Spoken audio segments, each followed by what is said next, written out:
भारतीय संस्कृति में यज्ञ, योग एवं आयुर्वेद जैसी अमूल्य विद्याएं हैं, जिसका मूल है वेद।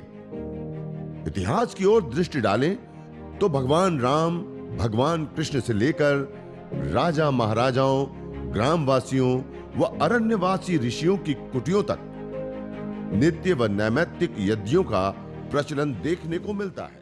ओम वाङ्मास्यस्तु, ओम नसोर्मे प्राणोऽस्तु, ओम अक्ष्णोर्मे चक्षुरस्तु, ओम कर्णयोर्मे श्रोत्रमस्तु, ओम बाह्वोर्मे बलमस्तु, ओम ऊर्वोर्म ओजोऽस्तु, ओम अरिष्टानि मेंगानि तनुस्तन्वा में सहसंतु। शरीर के सभी अवयवों के ऊपर, अंगों के ऊपर जल का छिड़काव कर देते हैं। यह पवित्रीकरण, शुद्धिकरण की प्रक्रिया के उपरांत जल प्रोक्षण करते। पहले वेदी के पूर्व दिशा में दक्षिण से उत्तर की ओर, दूसरा वेदी के पश्चिम दिशा में दक्षिण से उत्तर की ओर, तीसरा वेदी के उत्तर दिशा में पश्चिम से पूर्व की ओर, और चौथा वेदी के ईशान कोण से प्रारंभ करके परिक्रमा क्रम से चारों दिशाओं में। ओम अदितेनुमन्यस्व, ओम अनुमतेनुमन्यस्व, ओम सरस्वत्येनुमन्यस्व, ओम देवसवितः प्रसुवयज्ञं प्रसुवयज्ञपतिं भगाय, दिव्यो गन्धर्वः केतपुः केतं नः पुनातु वाचस्पतिर्वाचन्नः स्वदतु।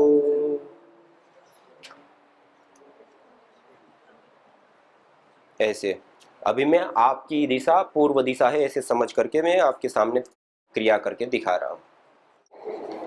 ऐसे ये जल प्रोक्षण, आचमन, अंग स्पर्श, ये पवित्रीकरण, शुद्धिकरण की एक महत्वपूर्ण प्रक्रिया होती है।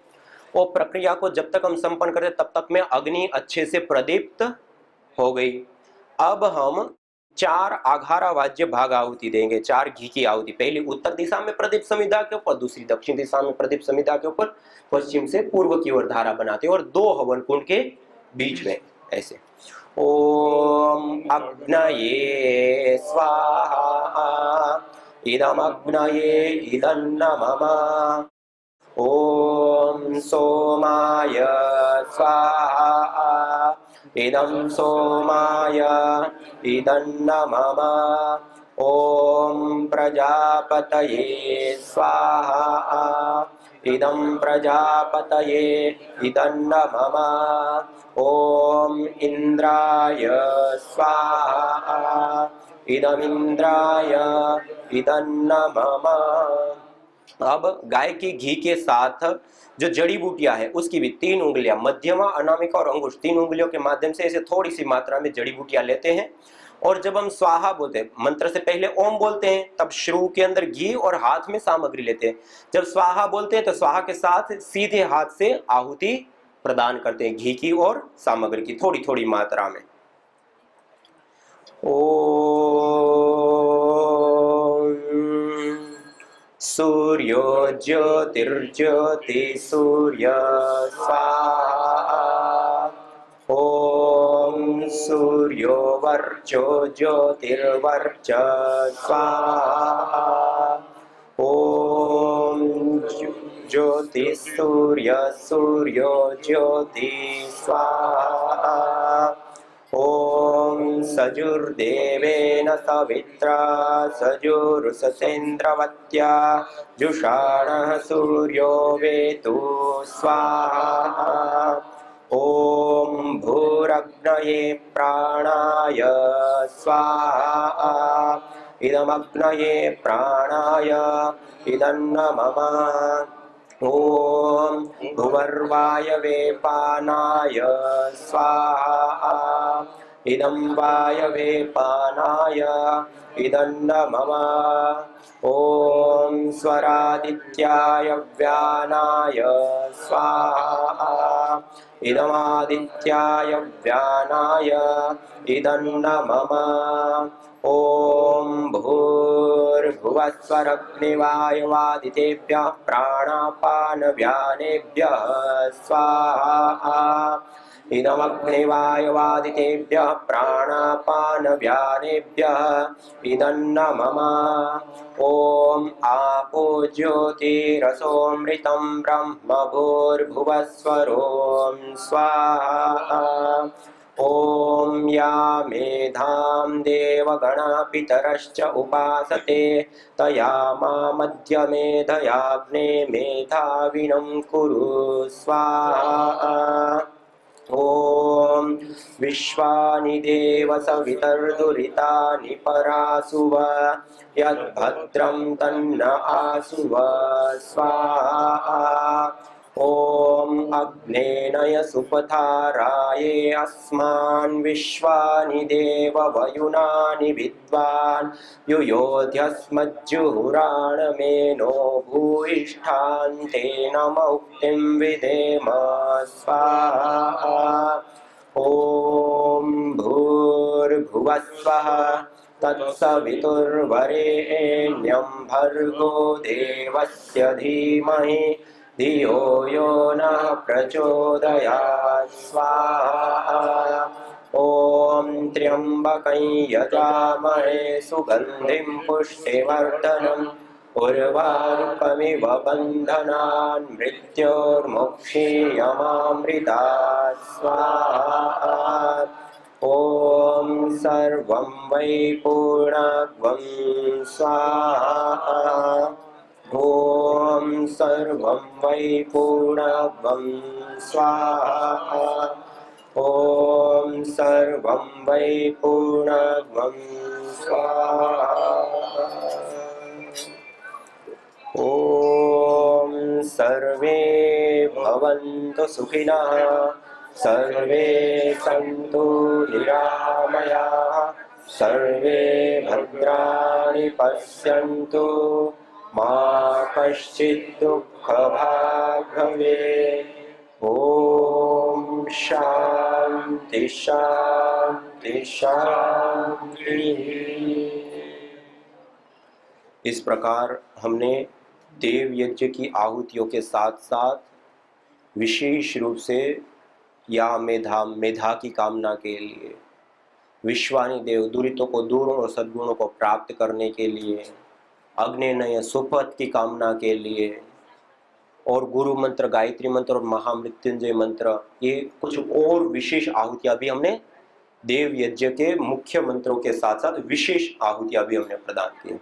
और इसमें जो गायत्री मंत्र और महामृत्युंजय मंत्र की जो हमने आहुतियां दी, वहां से हम यदि रोग विशेष के लिए हवन करते तो 21, 51, 108 बार गायत्री मंत्र का उच्चारण करके विशेष आहुतियां लंबा करना चाहते, सामान्य रूप से हम पुण्य के लिए या वैसे ही परोपकार के लिए भी हम करना चाहते, तो वहां से हमने और ज्यादा वो आहुतियां दे करके हमने उस हवन को बढ़ा सकते हैं और विशेष लाभ उठा सकते हैं। लेकिन इतनी आहुतियां हमें कम से कम में, इतनी आहुतियां हमें जरूर देनी चाहिए। और जब हमारे पास समय है और अनुकूलता है तो विशेष रूप से पहले ईश्वर स्तुति, प्रार्थना, उपासना, आचमन, अंगस्पर्श, संकल्प पाठ और उसके उपरांत अग्न्याधान, समिधाधान, पंचघृत आहुति, ये पूरी एक प्रक्रिया होती है। जब अनुकूलता है, कहीं रविवार है, कोई छुट्टी का दिन है, कोई विषय, तब ऐसे कर लिया। लेकिन कम समय है और कुछ भी नहीं, तो कम से कम इतना तो हमें जरूर करना ही, और ये भी नहीं आता है और इतना भी समय नहीं है तो अग्नि अच्छे से प्रदीप करके, आचमन, अंगस्पर्श, जल प्रोक्षण आदि करके गायत्री मंत्र से ही आहुतियां दे दिया 11, 7, 21, 51, महामृत्युंजय मंत्र से दे दिया। वो भी नहीं आता है तो ओम का उच्चारण करके, ओम स्वाहा करके, जैसे महाराज जी बताते हैं ना, तो ऐसे कर। लेकिन करना जरूर चाहिए। ये बहुत उत्तम कार्य है, विशेष कार्य है। ये पंच प्राण, पंच उपप्राण, सप्त धातुओं का पोषण करने वाला है। मूलाधार से लेकर के सहस्रार पर्यंत अष्ट चक्रों में ऊर्जा, शक्ति का ऊर्ध्वारोहण करने वाला है, शक्ति का संचार करने वाला है। मानवीय चेतना का उत्कर्ष कर हमें अति मानस चेतना की ओर अग्रसर करता है। पंचभूतात्मक यह पिंड और पंचभूतात्मक इस संपूर्ण ब्रह्मांड में स्वास्थ्य और संतुलन कायम करने की सबसे बड़ी विद्या है। ये एक चिकित्सा पद्धति भी है, ये एक अलग अलग प्रकार की समस्याओं से हमें बचाता भी है, और भी बहुत सारे इसके साथ जुड़े हुए लाभ है। मनोकामना की पूर्ति, देव पूजन, देव ऋण से उऋण होना, ईश्वर की आराधना, बहुत सारा कुछ संपन्न होगा। और आप करेंगे तो आप स्वयं इस चीज को अनुभव करेंगे अपने जीवन में, अपने घर में, अपने संबंधों में, अपने कार्यों में और अलग अलग स्थितियों में भी। तो ये बहुत ही अनमोल विद्या है और आप सब लोग यहाँ संकल्पित होकर के आए हैं और आज आप सब लोगों के साथ मिलकर के ये अनुष्ठान यज्ञ करने का अवसर, मौका भी मिला और आप सबके साथ ये यज्ञ की विशेष बातों को शेयर करने का भी अवसर मिला। जो करता है उसको इतना लाभ होता है। अब इस कार्य को हम दूसरों को सिखाए, कराए और वो भी कर ले तो उसको कितना पुण्य होगा? ज्यादा पुण्य होगा, अथाह अनंत पुण्य देने वाला है। जो कराता है ना, जो सिखाता है, उसका तो जीवन पूरा का पूरा एक अलग ही प्रकार से विकसित होता है।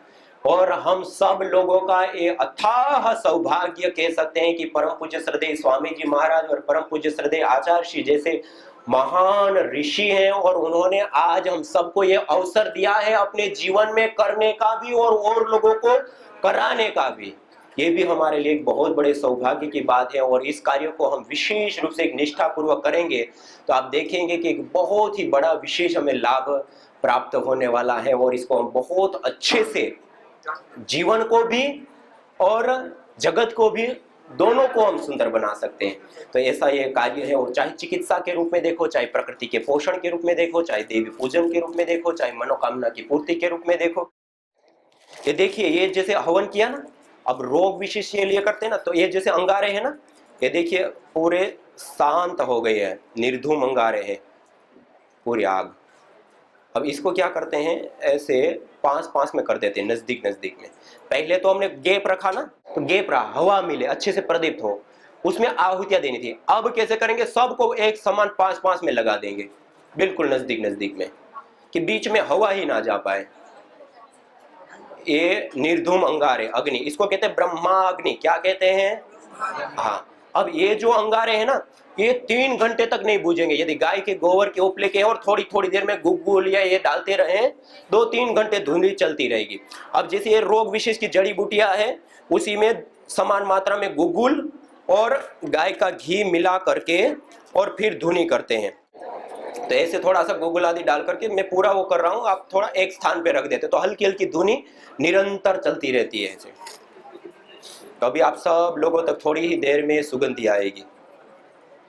तो ऐसे ये मैं कहा ना, अथर्ववेद में कहा, न तम यक्ष्मा अरुंधते नैनम सप्तो अश्नुते यम भेषजस्य गुलगुलो सुरभीर गंधो अश्नुते। ये भेषज औषध की गुगुल की सुरभि सुगंधी जिसको प्राप्त होती है वो समस्त प्रकार के रोग दोष ताप संतापों से मुक्त हो जाते हैं। ऐसे थोड़ी बाद में धुनी कर दे, तब इसमें योगा। हम जब योग भी सुबह में करते हैं ना, तो सुबह में ऐसे 7 मिनट यज्ञ कर लिया, यज्ञ करके ही सर्वे भवन्तु सुखिनः, और उसके बाद अपना योगाभ्यास चालू कर दिया। अग्नि शांत हो गए, बाद में गुग्गुल आदि की धुनी कर दिया, ऐसे चलती रहेगी। अब अपना योगाभ्यास करते रहे।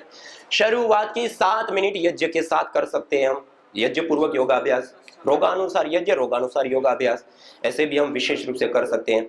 तो ऐसे ये गुग्गुल की विशेष रूप से धुनी भी, और रोग विशेष के लिए कहते हैं तो रोग विशेष की सामग्री प्लस समान मात्रा में गुग्गुल और थोड़ा सा गाय का घी हल्का सा मिला करके और फिर धुनी करेंगे, ठीक है ना। तो ये चिकित्सा के लिए भी धुनी और नॉर्मल रूप से हवन के लिए भी। तो इस प्रकार से ये हमने आज हवन के विषय में देखो 3 चीजें होती है, कोई भी चीज को हम करते हैं। आज जो आपके सामने यज्ञ की बात रहेगी, एक कहा शास्त्र प्रमाण, क्या होता है, तो आपके सामने कुछ शास्त्र के प्रमाण है कि यहाँ बताया यज्ञ चिकित्सा के बारे में, ये लाभ ये लाभ। दूसरा होता है अनुसंधान प्रमाण, विज्ञान प्रमाण। क्या होता है? विज्ञान। तो रिसर्च के बारे में भी आपको बताएं कि यज्ञ साइंटिफिक रूप से भी बेजोड़ है। और तीसरा होता है प्रैक्टिकल प्रमाण, हमने अपनाया, किया और अपने जीवन में अनुभव किया। ऐसे भी कई उदाहरण बताए ना, जो चमत्कारी उदाहरण चिकित्सा के रूप में। और जहां कोई भी पद्धति प्रक्रिया में ये 3 प्रमाण जुड़ जाते हैं, दुनिया में कोई चीज नहीं है जो इसको रोक सके। इतनी बड़ी ताकतवर चीज होती है ये, बहुत बड़ी अपने आप में एक क्रांति लाने वाली चीज होती है। तो ये यज्ञ जो है हम अपने आंखों के सामने देख पाएंगे, आने वाले कुछ ही समय में देश ही नहीं पूरी दुनिया करती हुई दिखेगी। हाँ, इतनी बड़ी चीज है क्योंकि ये साइंटिफिक रूप से आ गया ना और प्रैक्टिकली रूप में आ गया। तो ये सब चीजें, तो हम सब लोगों को विशेष रूप से जो महाराज श्री का, आचार्य श्री का जो संकल्प है कि हम अपनी प्राचीन जो विद्याएं है, योग, यज्ञ, आयुर्वेद, प्राकृतिक चिकित्सा, उन विद्याओं को आम सामान्य जनता के बीच में हम जीवंत रूप में देख पाए और उसके प्रत्यक्ष लाभ उठा पाए। और वो लाभ उठाने के लिए हमें इसका प्रचार प्रसार करना पड़ेगा ना, बताना पड़ेगा लोगों को, और सब करना पड़ेगा। जैसे आज दुनिया ने योग को अपनाया, आने वाले समय में यज्ञ को भी अपनाएगी। जब हम उस रूप में लाभ सब लोगों को मिलेगा और वो सारी चीज होगी, तो इसको हम विशेष रूप से आगे बढ़ाएंगे। और आप सभी कार्यकर्ता, भाई बंधु और आप सब लोग यहाँ पर आए और आज हम सब लोगों ने मिल करके इस विशेष रूप से इस कार्य को हम इसी रूप में आगे बढ़ाएंगे। और देखिए, ये भी एक होता है ना, कहते हैं ना कि 10% दान करना चाहिए। अब हम 10% दान करते हैं तो क्या होता है, हमारे अर्थ की शुद्धि होती है। क्या होती है? हमारे अर्थ की शुद्धि होती है। और हमारे अर्थ की जो शुद्धि होती है वो हमें आरोग्य देने वाली होती है। कैसे देने वाली होती है? 2 प्रकार का आरोग्य होता है, एक शारीरिक होता है, एक मानसिक होता है। ये दोनों ही आरोग्य के लिए हम क्या करते हैं? यज्ञ, दान, तप, कर्म, ये शुद्धि करने वाला होता है, सशक्तिकरण करने वाला होता है। देखिए, ये भी एक अपने आप में एक संयोग है। किसी भी चीज में दान करना एक पुण्य कार्य होता है, लेकिन यज्ञ के कार्य में, जैसे मैंने कहा ना, पुण्य वाला कार्य, यज्ञ के कार्य में दान करना वो अपने आप में एक और ही विशेष पुण्य का कार्य हो जाता है, कई गुना होकर के वो होता है, वो सारा पुण्य मिलेगा। तो इस प्रकार से हम लोगों को भी प्रेरित करेंगे और अपने अपने लेवल पर भी हम विशेष रूप से इस कार्य को आगे अपने अपने जिलाओं में, अपने अपने तहसीलों में, अपने अपने कार्यों पे कोई पर्व के माध्यम से जुड़ करके, कोई महापुरुषों की तिथि, पुण्य तिथि, स्थानीय कोई विशेष पर्व होते हैं, उसके माध्यम से अलग अलग तरीकों से हम लोगों को इस यज्ञ तक जाएं, उनको ये बातें बताएं, उनके सामने ये चीजें रखें, तो वो लोग भी करेंगे, सब लोग करने के लिए तैयार हो जाएंगे। लेकिन ये सही तरीके से हमें रखना पड़ेगा। देखो, साइंटिफिक रूप से भी, शास्त्र के रूप में भी, और प्रत्यक्ष रूप से जो व्यक्ति किया और अनुभव किया, वो 3 चीजें जब रखते हैं तो और कोई व्यक्ति, क्योंकि साइंटिफिक, वैज्ञानिक और पंथ निरपेक्ष एक पावनीय कर्म है, तो इस कर्म को हम सब मिल करके इस प्रकार से अपनाएंगे।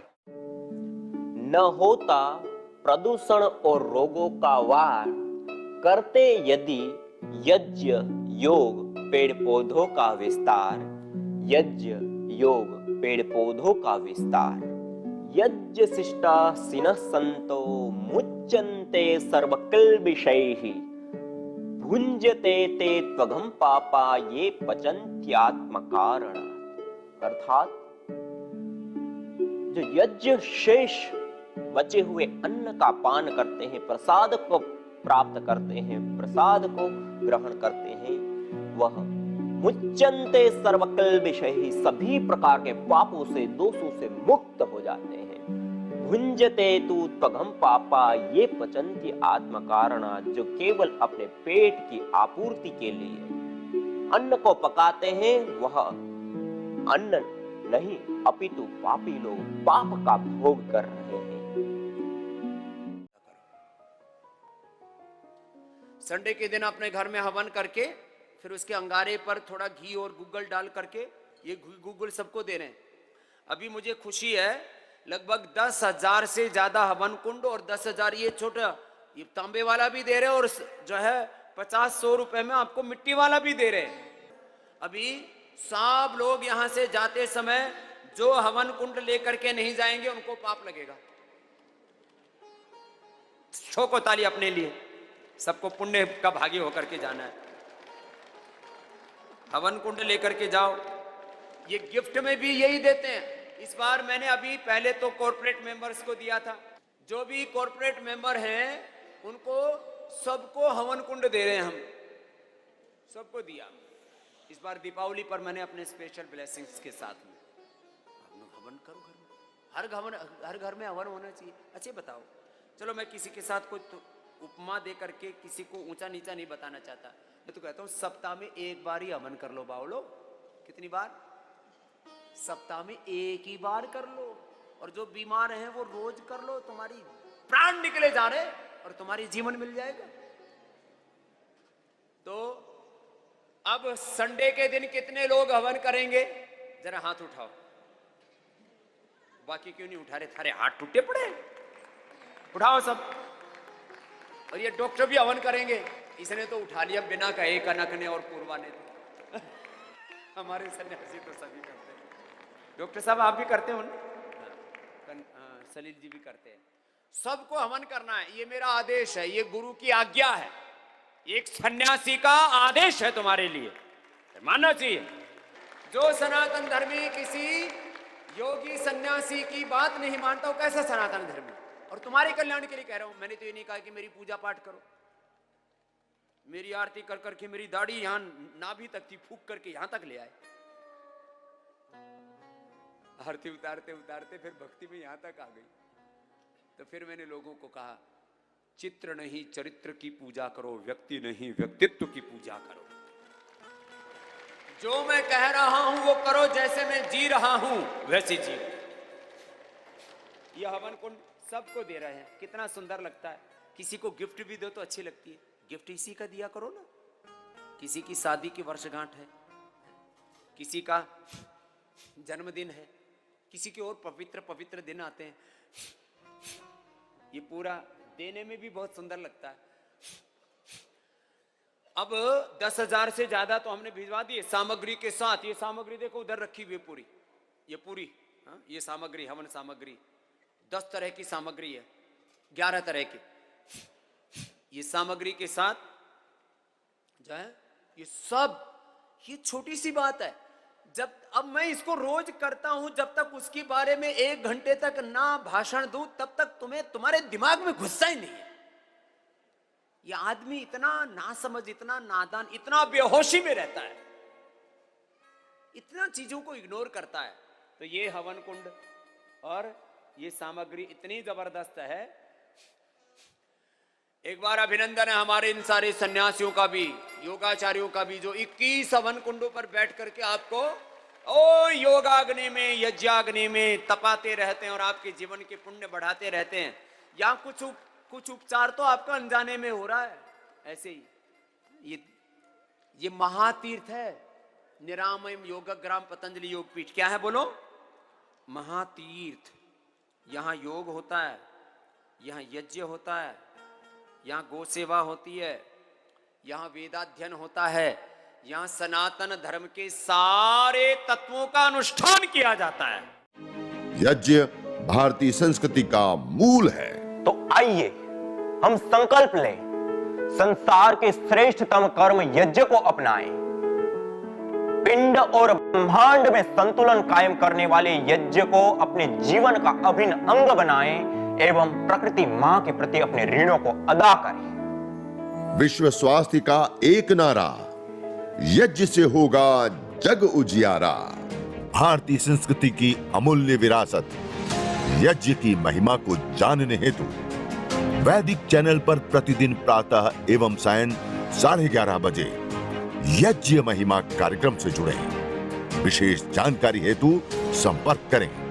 मोबाइल 9068565306।